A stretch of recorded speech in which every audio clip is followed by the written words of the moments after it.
2000.com real estate podcast. My name is Chuck Ham, and today Doug Partello is joining us, and he is a homeless advocate.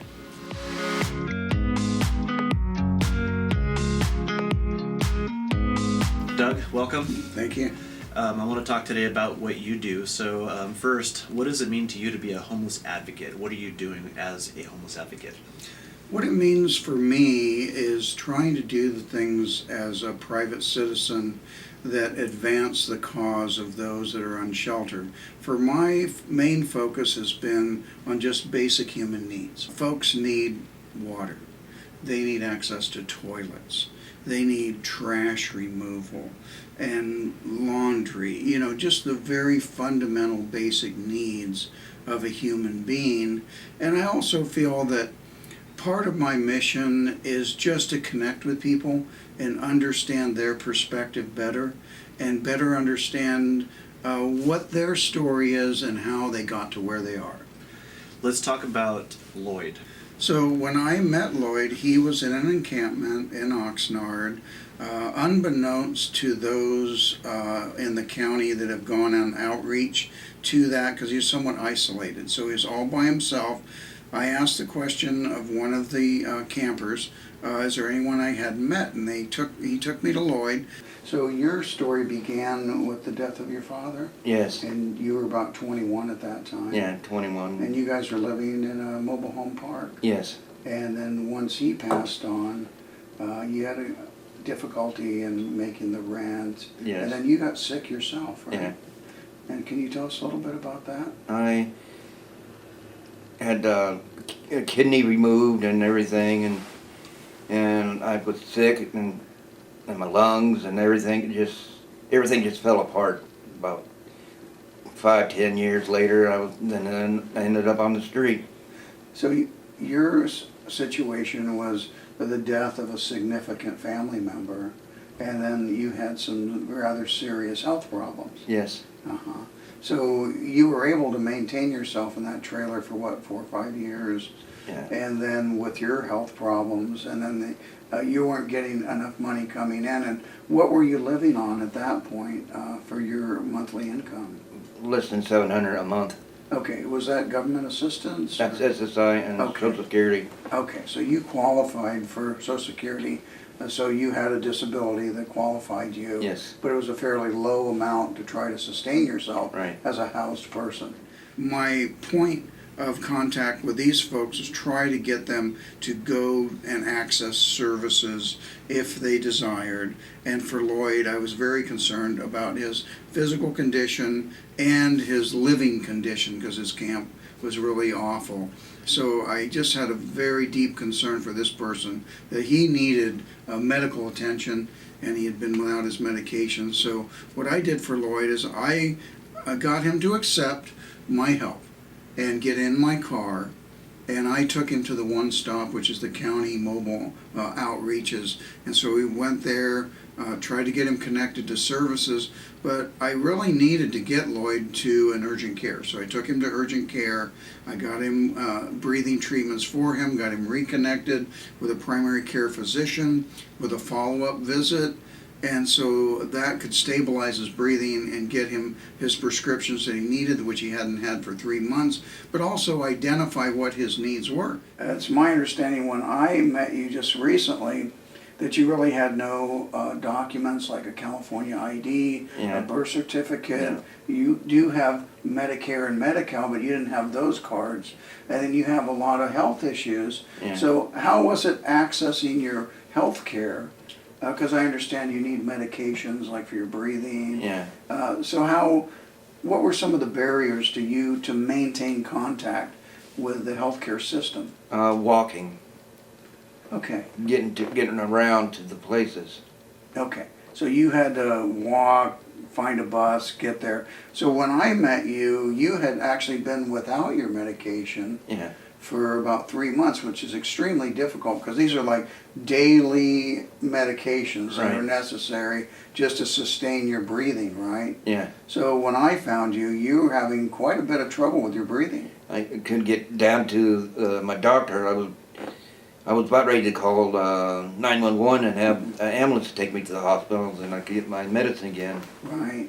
What is it you're doing that you think the public can also do to help the homeless? I think the main thing that the general public can do is educate themselves. Try to work with what's going on locally and find out what you can connect with and be satisfied that they're doing the type of work that you agree with. And you think this is where I need to pour my energies, whether that's material donations, financial donations, just giving time as a volunteer, serving food, handing out clothing, whatever, satisfies your need to want to be a part of a solution. But I think that, going on your own and transporting people, you've got to feel safe, right? And so that's the first thing. So a lot of people wouldn't feel comfortable doing what I do. So that works for me. I'm willing to do these things because I feel it's my calling to do that. Can you tell our audience what Project Room Key is? Because Loyd is benefiting from that right now. Yeah, Project Room Key is a program that provides emergency shelter, federally funded. It's part of the COVID CARES money that's being used to meet emergent needs of people that are unsheltered now. They place them in emergency shelter, and basically it's local motels that they're paying the owners and operators of these motels to keep homeless people in the motel rooms, roughly $100 a night. So they are working with the county agencies and other local agencies with the cities and the counties as the administrators of the program, but it comes from federal and state funding, and that is just emergency shelter in motel rooms by local owners with agreements with local owners. And our friend Loyd, he benefited quite a bit from this because of the rain that we just had. He would be probably hospitalized if he made it that far. The problem with Loyd is he has such severe breathing problems that the weather affects him greatly. So when it's cold, when it's rainy, that affects his breathing. So when I found him, it was sunny, it wasn't during that rainy period, and he was already in bad shape. So the rain and the cold weather that we've been experiencing would exacerbate his breathing. So I would guess that he would probably be in intensive care. I don't think there was any chance that Loyd was going to find Project Room Key without you, Doug. No, and that is just part of the problem of sometimes when these outreach team goes, they just don't ask the right questions sometimes. So I had been going out there for about a month's time and getting to know pretty much everybody out there. There are about 35 people out there. So one gentleman I was speaking with, I just asked him this one question. I said, is there anybody out here that I've yet to meet? And he said, oh yeah, it's Loyd, the old timer. He's way in the back. Now, keep in mind that for some time, Ventura County has a backpack medicine outreach that goes out to homeless encampments. And so they go there weekly. And so they didn't even know Loyd exists. You had no contact with them at all. No. So just by asking that one simple question, I was able to make a contact with Loyd and then understand better what his circumstance was. And then I began a process to getting him reconnected to services and hopefully in the future housing. We are here today, it's January 18th, 2023, in the city of Ventura at the Vagabond Inn. We're just continuing our story of Loyd, who's been an unsheltered person for 22 years. So when we last left off with Loyd, he was just getting reconnected to social services and healthcare services. And so now we just wanted to follow the story along and kind of see where Loyd's at since our last video. He's at the Vagabond Inn through the Whole Person Care of Ventura County. It's a government agency program that assists people with their health care, but they also help people find housing, whether it be emergency temporary shelter, transitional housing, and hopefully in the end would be permanent housing. So Loyd was accepted into that program. and they were able to get him temporary emergency shelter at the motel. It's a project called Project Room Key. Hopefully the future be brighter than it is now, then, because if there's like over 200 people in this motel area, and when the program ended, there'd be 200 people out on the street. So probably who knows where I'd be when this program's ended. What's next for Loyd? I think it's uncertain. There's a question of the continuing funding for Project Room Key. So even his emergency shelter in the motel room is in question right now. So that's an uncertainty.